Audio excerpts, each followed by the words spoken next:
Hello, and this week's Ethics Corner is on 5 Days at Memorial Life and Death in a Storm Ravaged Hospital. It is a book written by Sherry Fink. The book is based off of a true story that occurred in New Orleans whenever Hurricane Katrina hit. It pretty much described what happened at the Memorial Hospital. Let me just start off by saying that I was completely shocked at the fact that I didn't even know anything about this. Like, I had never even heard about it. Obviously, I knew about Katrina. Even before I moved to Houston, I'm from Kansas, I had already heard about Katrina, but never once heard about what happened in this hospital. I mean, I'm just completely floored by it.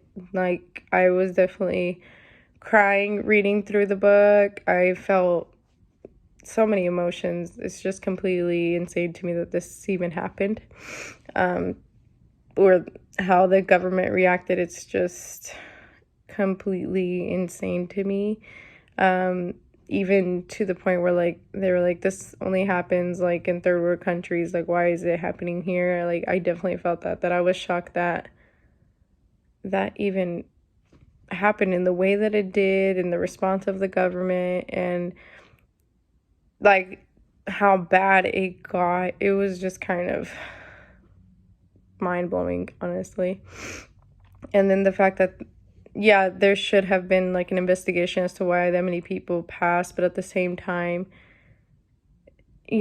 why were they even in that situation in the first place? To the point where, like, they're accusing the doctors and the nurses of euthanizing patients, but at the same time, like, well, why did it even have to get that bad? Like, why? It should have never even got that bad. There were so many things that I feel like could have prevented this, and or at least prevented it from getting that bad. But I mean, it was just so unorganized, the lack of support. I mean, it's honestly insane.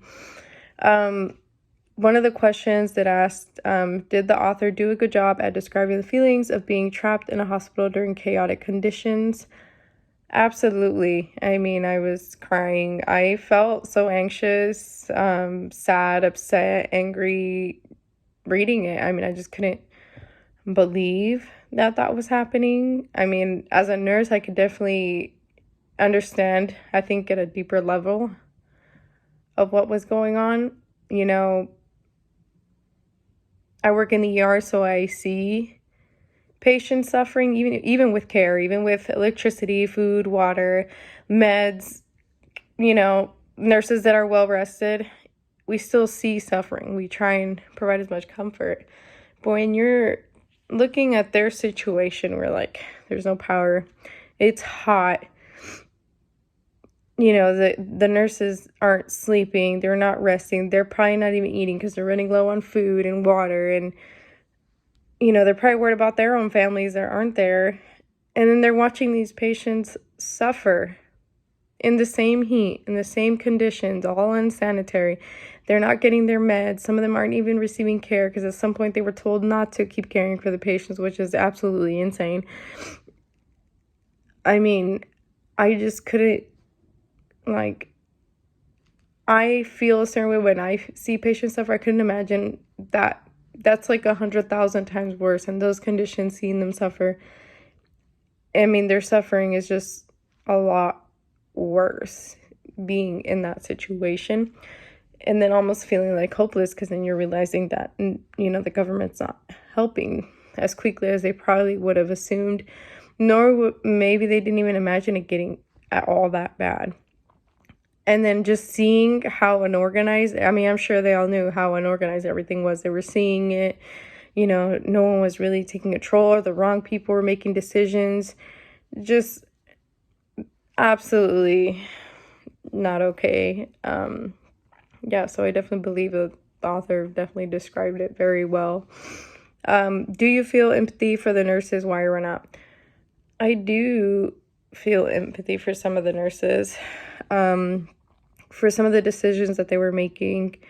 They they felt like they were having to kind of take it upon themselves, like, let's, save the sickest patients. Maybe at that time they felt like that was more, reasonable, even though we all typically during disasters you're supposed to just do that triage method that they did. But at the same time, I'm like, there wasn't much order. They're feeling like, we just got to get prioritize the sick ones. They weren't in disaster mode. They were just kind of still in that mode where, like, okay, priority is the critical patients, and unfortunately that caused them to, slow the progress of evacuation, which is unfortunate.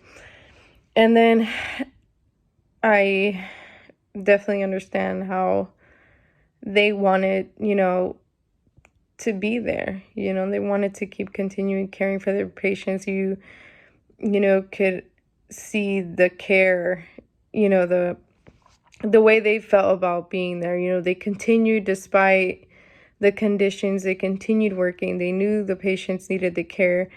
They, showed so much, what is it called? Even physical touch, any way to kind of comfort the patients.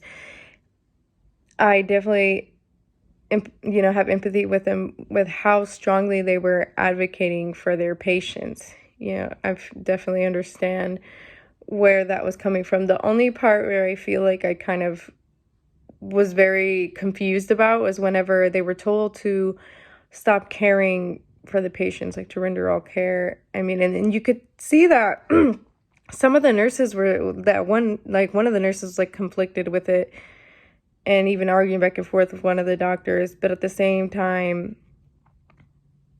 like, why did they stop care? You could see that there wasn't much of leadership there or anything like that. Like, it was unorganized.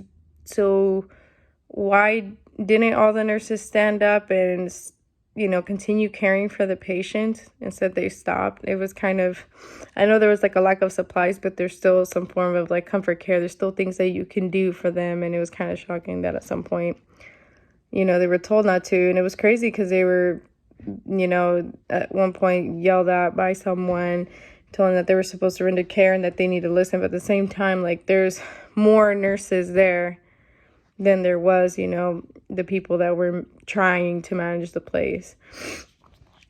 So the other question was, did the lack of food, sleep, air conditioning, and help have any bearing on the decision made by the healthcare professionals? I do believe so. I don't think there's any way that they could have been thinking straight at that point. You probably getting delusional. You definitely don't think they were thinking straight. There's no way. I mean, they're working in heat. They haven't ate. They're not sleeping. I mean, they're worried. They're anxious. They're concerned about other patients. I do believe that a lot of the decisions that were made during that whole process, I mean, the DNR, that they needed to get a black band, I mean, how would they make that decision? DNR is a medical wish. Like, they just don't want to get CPR. It's traumatic. Trust me. I completely understand. That doesn't mean that they don't want to live. That just means in the case that something happens, they don't want, to be on life support or, go through CPR and have their ribs crushed like that. I mean, I just don't understand how that decision was made. So I definitely feel like their decisions were not, you could tell. I mean, they weren't even doing the triage until, someone finally told them, like, hey, you should be triaging the patients this way. They were moving critical patients first instead of removing the easier ones. Yeah, I definitely feel like it impacted the decisions that were made. Thank you for listening.